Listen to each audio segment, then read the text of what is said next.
Hello friends, welcome to Baishakhi page. আর আমি বৈশাখী এই ক্রিসমাস স্পেশাল তোমাদের জন্য নিয়ে এসেছি বানানা কেক, যেটা কিনা সম্পূর্ণ এগলেস। আর এটা কিন্তু দারুণ নরম সফট একদম তুলতুলে হয়েছিল।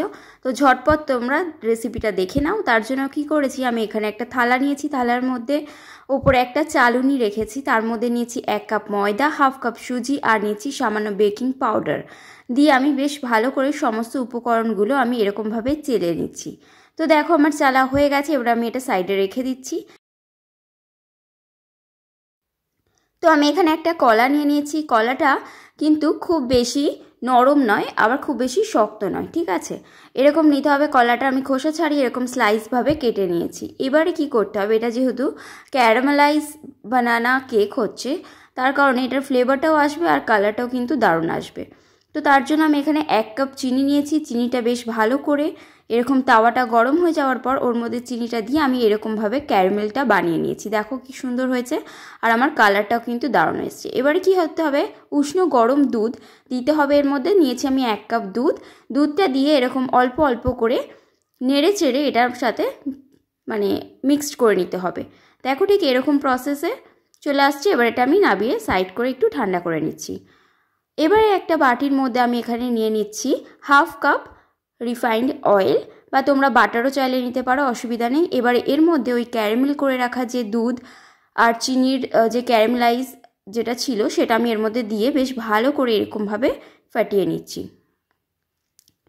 ফেটানোর পর 5 মিনিট ধরে এটাকে ভালো করে ফেটিয়ে নিয়েছি। তারপরে দেখো এই যে ময়দা সুজি যে আমি চেলে রেখেছিলাম সেইটা আমি এর মধ্যে দিয়ে দিচ্ছি, দিয়ে বেশ ভালো করে এটা মিক্সড করে দিচ্ছি। তোমরা কিন্তু এর মধ্যে কোনো রকম জল ব্যবহার করবে না। যদি তোমাদের এই ব্যাটারটা একটু মোটা হয়ে যায় কেকের তুলনায়, তো তোমরা এর মধ্যে দুধ মিক্সড করতে পারো, বাট জল কখনোই ব্যবহার করবে না।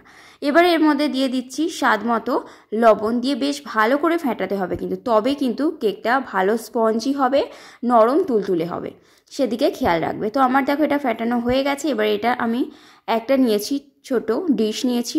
ডিশের মধ্যে আমি ভালোভাবে তেল গ্রিস করে নিয়েছি। তোমরা চাইলে এখানে বাটারও ব্যবহার করতে পারো, আমি কোনো রকম বাটার পেপার ইউজ করিনি, তোমরা চাইলে নিচে বাটার পেপার ইউজ করতে পারো।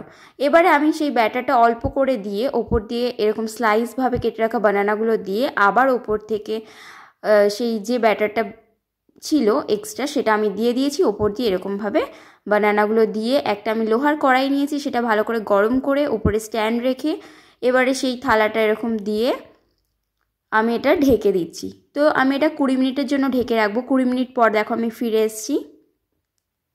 কালারটা দেখো আমার হয়ে গেছে, ধার দিয়ে কী সুন্দর এসছে। কিন্তু দেখো এই যে একটা কাঠির সাহায্যে আমি মিডিলে দেখলাম যে এটা কিন্তু আমার হয়নি, কাঠিতে লেগে আসছে।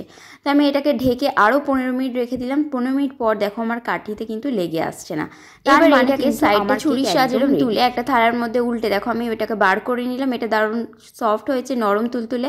কেমন লাগলো অবশ্যই কমেন্টে জানিও। Thank you.